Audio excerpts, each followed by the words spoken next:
estic en el departament de catàlisis, en el qual ens centrem a buscar nous processos o nous productes que ens permetin trobar solucions al problema energètic que afronta Europa en el futur, mantenint o intentant portar sobretot la solució a un món més sostenible i dins el que seria el concepte de responsabilitat social que tenen totes les empreses en aquest sentit respecte a la societat europea i mundial.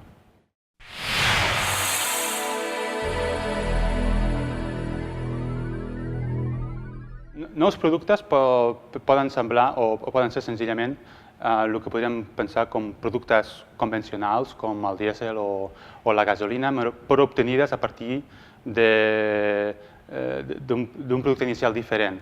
Avui dia, per exemple, produïm el dièsel i la gasolina en refineries a partir de petroli. Doncs podríem pensar en agafar la biomassa i transformar-la en aquest tipus de productes. Evidentment, això implicarà que hi haurà diferències o que haurem d'aportar solucions als processos o als catalitzadors que fan aquests processos per poder mantenir els mateixos tipus o per poder respectar els mateixos tipus de normatives al producte que hi ha original.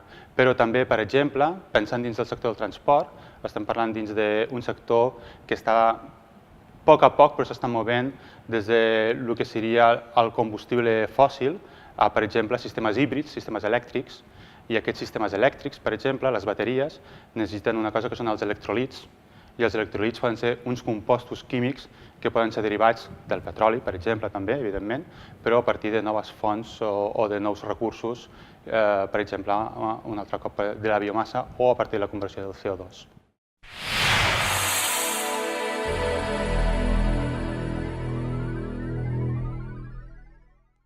Un dels projectes, diguéssim, que tant Total, l'empresa en la que treballo, com pràcticament totes les empreses dins del sector de l'energia, el petroli i també les químiques treballen, és el tema del diòxid de carboni, el CO2, que tothom coneix en relació al canvi climàtic. El petroli, en tant que el fem servir per produir combustibles, el cremem i fem CO2, i evidentment ens trobem amb problemàtiques de com evitar aquest sobreescalfament, com reduir les emissions. En aquest sentit, les grans línies de treball són, diríem, tres.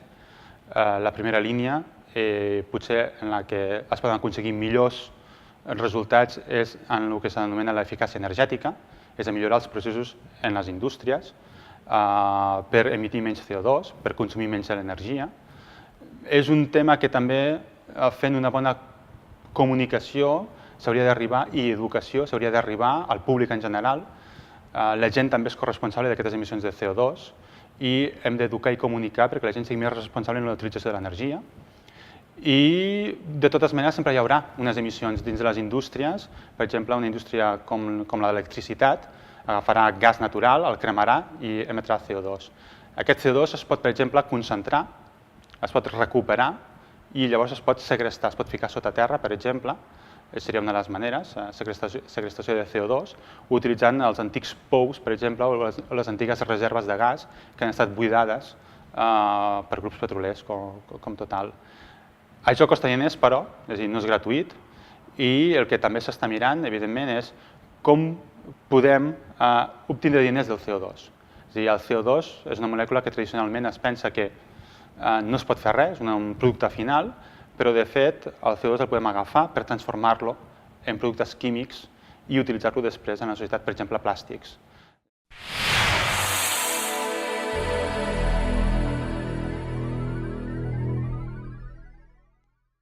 Hem construït un projecte de recerca el 2009 i que va començar de manera efectiva al setembre del 2009 i ha durat fins ara.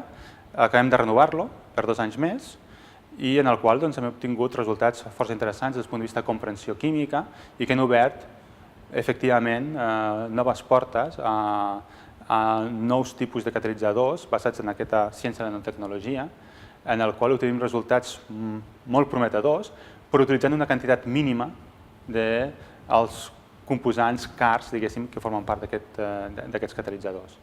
I doncs bé, aquesta experiència transversal amb diferents grups europeus, incloent el grup aquí a la URB i amb el CTQC, ens ha permès realment en aquests 4 anys que fa que vam començar adquirir un coneixement que ens ha donat lloc a actualment ja estem en procés de redacció de diferents patents i personalment crec que és molt prometedor i a veure fins on ens condueix en el futur.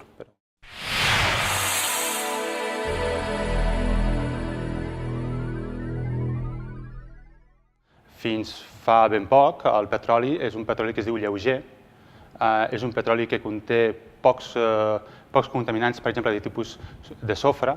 Les normatives ens forcen a que hi hagi encara menys sofre i menys nitrogen. Avui dia, per exemple, estem parlant de 10 ppm de sofre en el combustible fòssil, tant dièsel com gasolina 98, per exemple. I ens trobem que, diguéssim, els recursos petrolífers cada cop són recursos més pesats i que contenen contaminants a una concentració més elevada. Llavors, dins del punt de vista de la refineria, del refinatge, el gran, diguéssim, problema a solventar en el futur serà com adaptar els processos existents a aquest nou tipus de petroli, que és més pesat i que requerirà un tractament bastant més fort, per dir-ho d'alguna manera, més intensiu, per arribar al mateix tipus de producte que avui dia s'utilitza.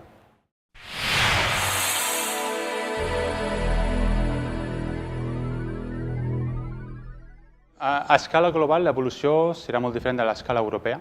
És a dir, a Europa tenim un entorn molt determinat, és a dir, les refineries europees es van crear o es van construir en una època on el transport, els cotxes, estan basats en gasolina.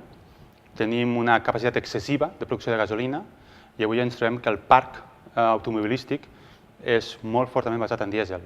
La nostra capacitat de produir dièsel és molt limitada i, de fet, ens trobàvem fins ara amb un sistema en què Europa exportava gasolina als Estats Units i importava dièsel. Això s'ha vist truncat d'un dia per l'altre, gràcies o per culpa del shale gas, que es diu. Els americans han descobert un nou tipus de gas i s'han trobat que ja no els cal importar gasolina d'Europa. Llavors, ells continuen exportant cap a Europa dièsel, però Europa s'ha trobat que té una sobrecapacitat molt important en les seves refineries en gasolina. La meva experiència personal a la meva empresa és que s'estan fent esforços per, evidentment, mantindre el que seria la feina de la gent, però reorientant sobretot les activitats a models productius més específics, concentrant la refineria amb la petroquímica i, en aquest sentit, jo crec que hi haurà una gran concentració de grans nuclis petroquímics i de refinatge, però tenim un problema clar en aquest sentit social, de treball, formació de personal per, diguéssim, ocupar aquestes noves feines. D'altra banda, tenim la Xina i països en desenvolupament ràpid avui dia que cada cop demanen més combustible, gasolina. La Xina està molt basada en gasolina, però produir gasolina a Europa per enviar-la a la Xina és molt costós. I, de fet, les noves grans refineries s'estan construint allà on surt el petroli, com l'Aràbia Saudita. I, a més, estan més a prop del mercat final, com és el cas de la Xina.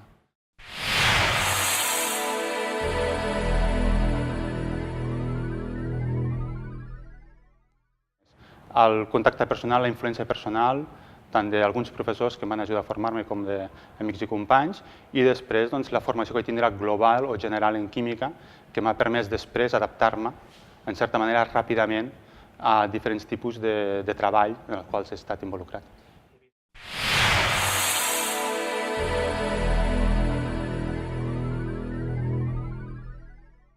Que surti a l'estranger, que vagi a conèixer altres llocs on es pensa de manera diferent, on es treballa de manera diferent, on s'ensenyen coses d'una manera diferent i que a partir d'aquesta experiència ell aprengui a fer una crítica sobre com ell treballa, sobre com ell reflexiona sobre el que ell ha après i com aplicar-ho per construir-te més o completar-te com a persona i com a professional.